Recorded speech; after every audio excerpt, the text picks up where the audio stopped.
There we go. All right, so Marilyn sent this in. I actually didn't see any of these this year.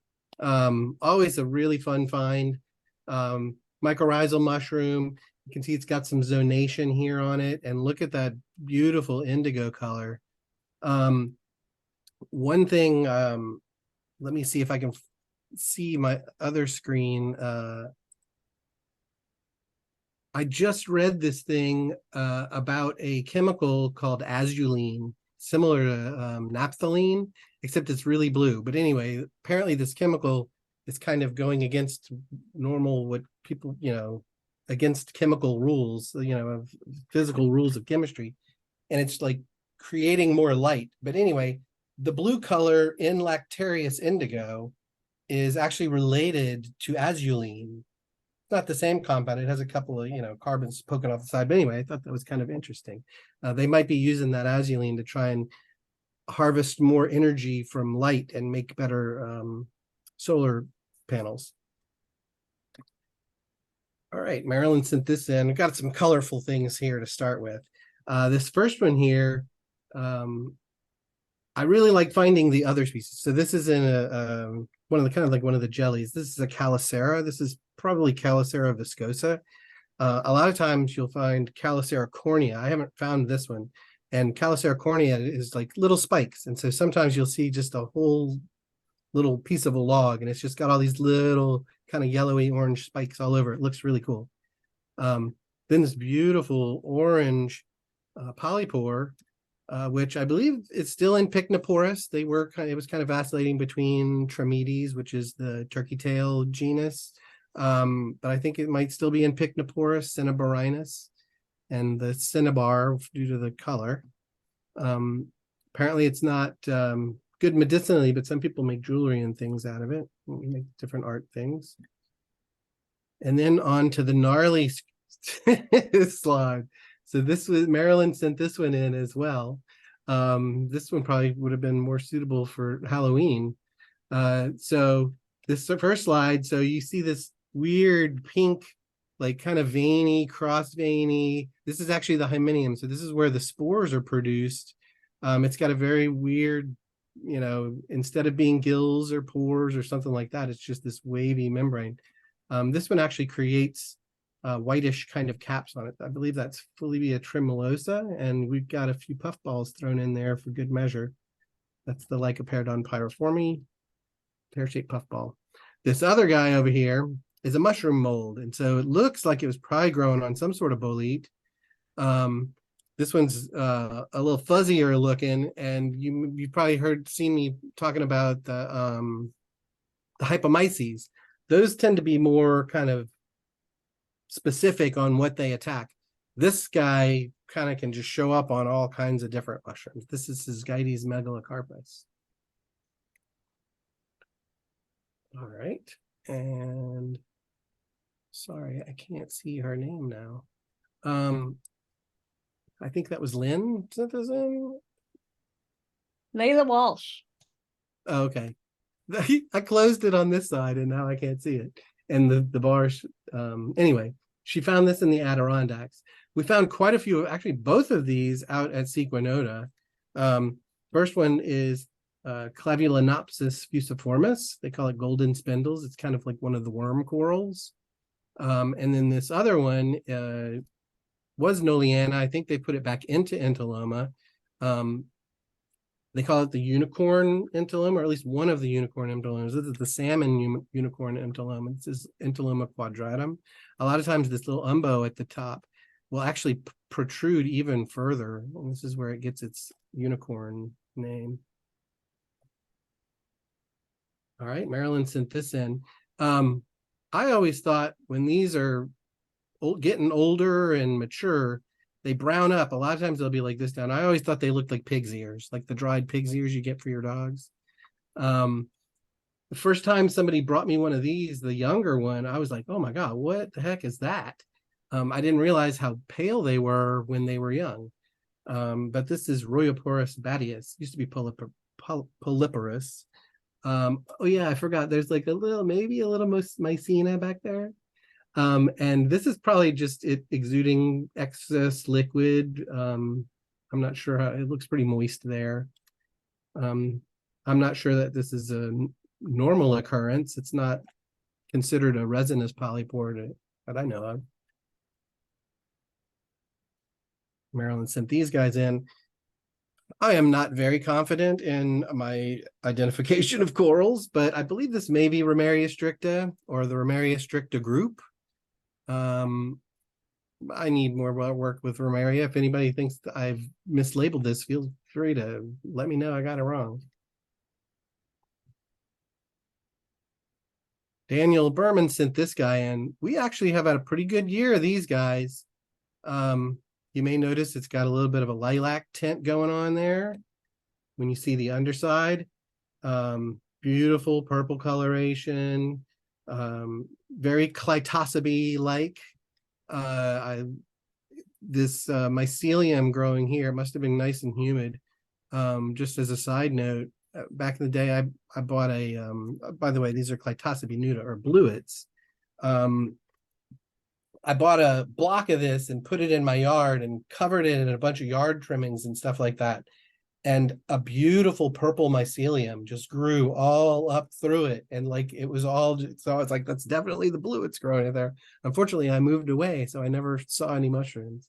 And even though we've had a good year with Bluets this year, the Bluets I had last year didn't show up. Who knows? I think the stinkhorns took over.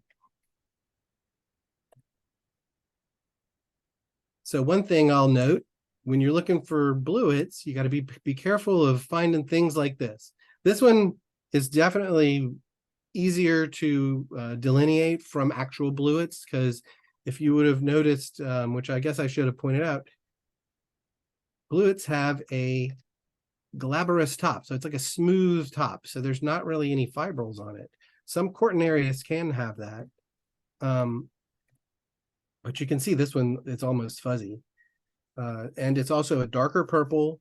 The gills are much darker.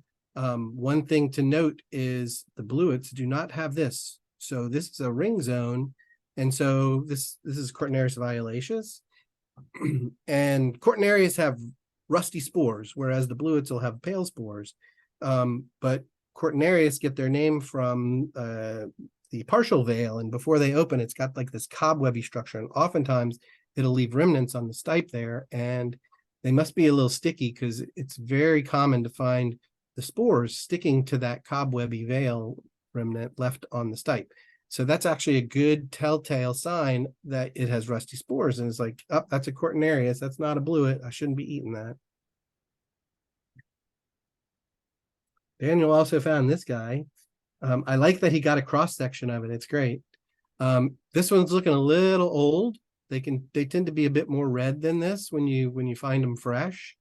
I believe he washed it here, so it was looking slimy. I was about to tell him, don't eat that. It looks like something's growing on it, but I think he just washed it. One cool thing about this, so this is a polypore.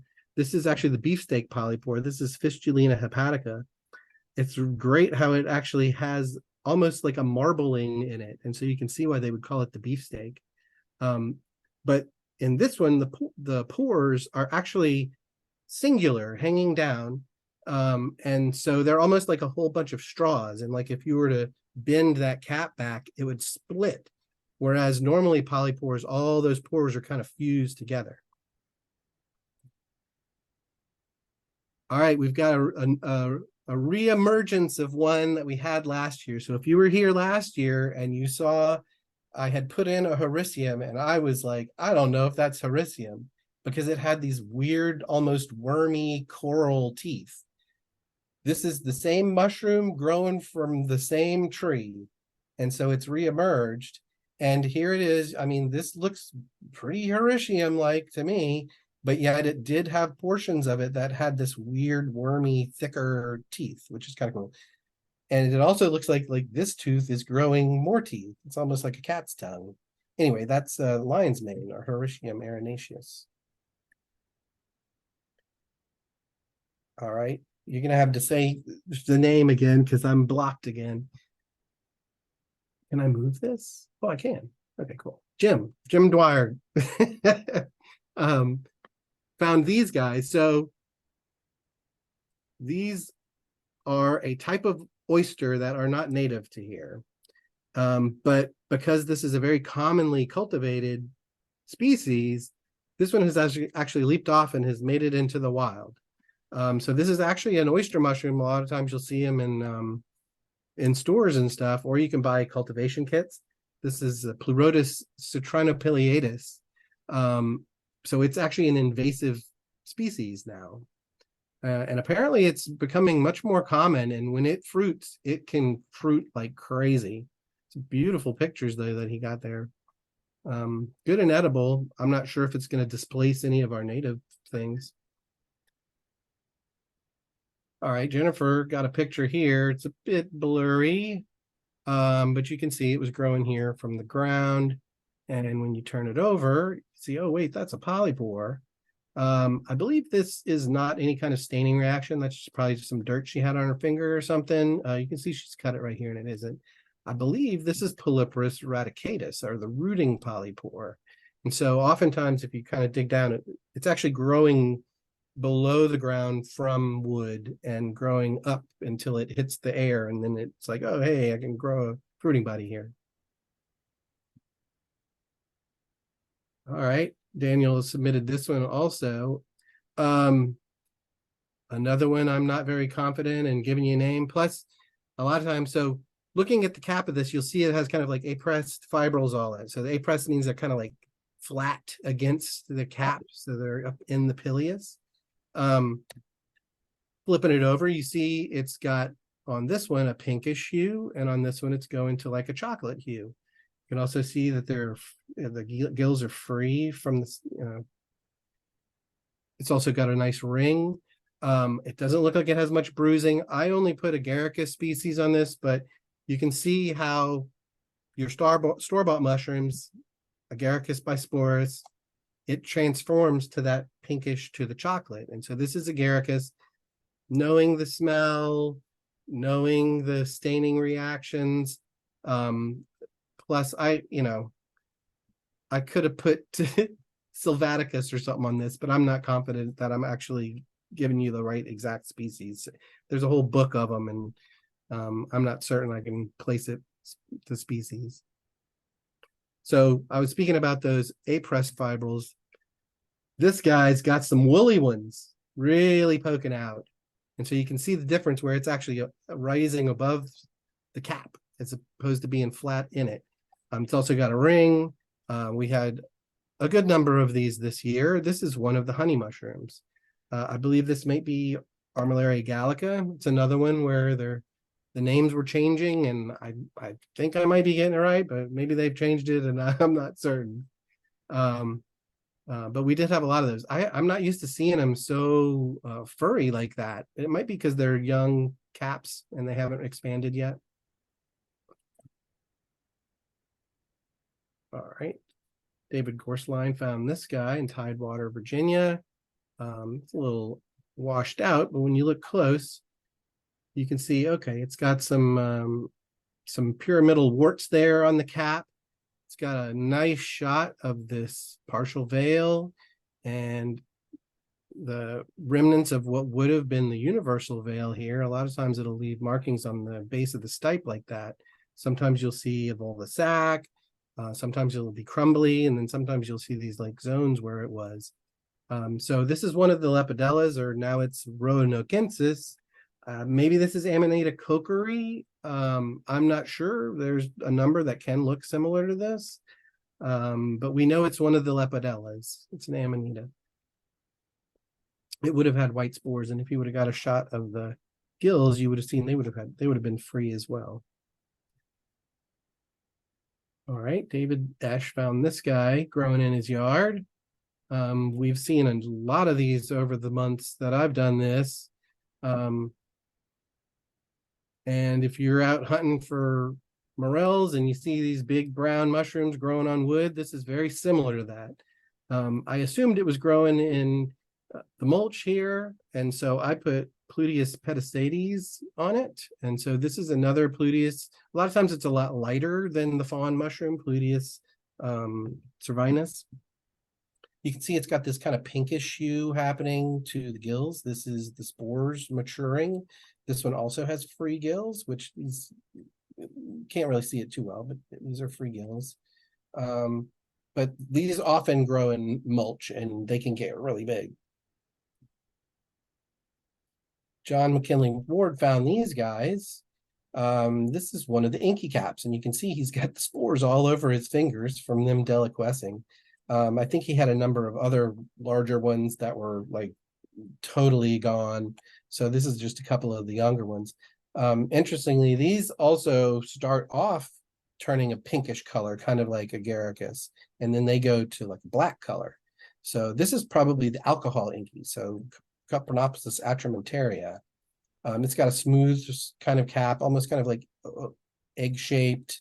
They also deliquesce, and this is the one where if you eat it, you got to avoid alcohol because it has a chemical in it similar to antabuse.